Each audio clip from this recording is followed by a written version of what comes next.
À 16 ans, j'ai commencé ma formation par apprentissage en CAP-BEP, puis j'ai continué sur un bac professionnel et j'ai enchaîné un BTS MAVA, donc dans la réparation automobile.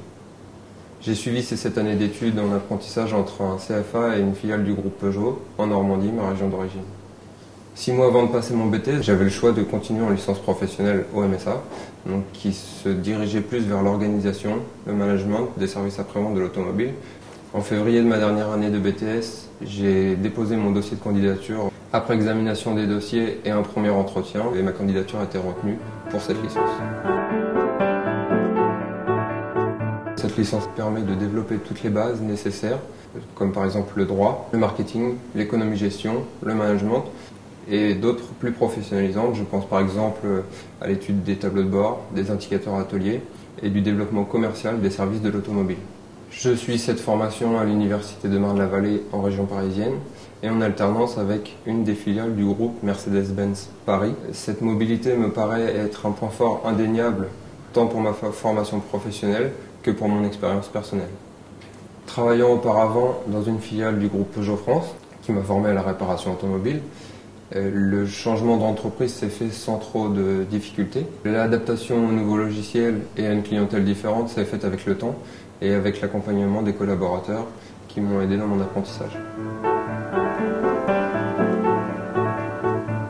Pendant cette année de licence, mon projet de fin d'études est d'optimiser et de développer le service de carrosserie présent dans cette entreprise. Ce projet a été choisi avec le responsable après-vente, qui est mon tuteur entreprise, suite à l'identification d'un réel besoin dans ce domaine. Bien plus qu'un rapport d'activité, les recherches, les analyses et les études que nécessite le projet tutoré donnent un pouvoir d'auto-formation non négligeable. Cela demande aussi de savoir organiser son travail et donne des responsabilités bénéfiques par rapport à l'entreprise. Je pense que cette formation par apprentissage à l'université est le meilleur moyen d'acquérir une expérience professionnelle de qualité tout en suivant une formation plus théorique. La satisfaction et les relations que nous entretenons avec le client doivent être nos objectifs principaux. Les innovations constantes des services après-vente sont donc un axe majeur à suivre et cette formation inculque les multiples compétences pour y parvenir. Après cette formation, 2 possibilités sont envisageables pour moi. L'entrée dans la vie active et la signature d'un contrat de travail ou la poursuite d'études. D'ici à 5 ans, j'aimerais atteindre un poste où le développement de la qualité, le développement commercial et la recherche d'innovation seront les missions principales.